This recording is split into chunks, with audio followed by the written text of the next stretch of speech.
চলে আসলাম মা অন্নপূর্ণার পুজোর পরবর্তী ভিডিও নিয়ে।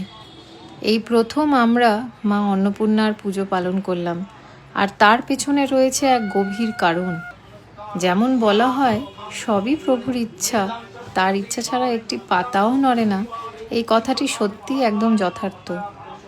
যে মায়ের পুজো আমি কোনোদিনও করতে পারবো কিনা ভেবেছিলাম, সেই মাই যেন স্নেহ করে এসে আমার হাত থেকেই নিজের পুজো গ্রহণ করলেন।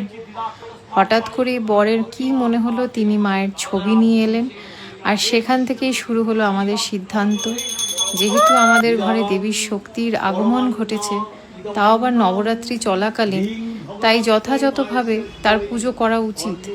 সমস্ত নিয়মকানুন জেনে নিষ্ঠা ও ভক্তি ভরে পূজা সম্পন্ন করা হলো, আর একদিকে চলছিল চণ্ডীপাঠ। পুজোর শেষে আমার আরেকটি বহুদিনের ইচ্ছেও পূরণ হলো। অনেক দিন ধরে ইচ্ছে ছিল দরিদ্র নারায়ণ সেবা করার। এই পুজোতে আমার সাধ্যমতো আমি প্রায় 50 জনের সেবা করতে পেরেছি। মা অন্নপূর্ণার কাছে প্রার্থনা করি, মা তুমি যদি কৃপা করো তাহলে আগামী বছর থেকে যেন আরও বেশি মানুষের সেবা করতে পারি।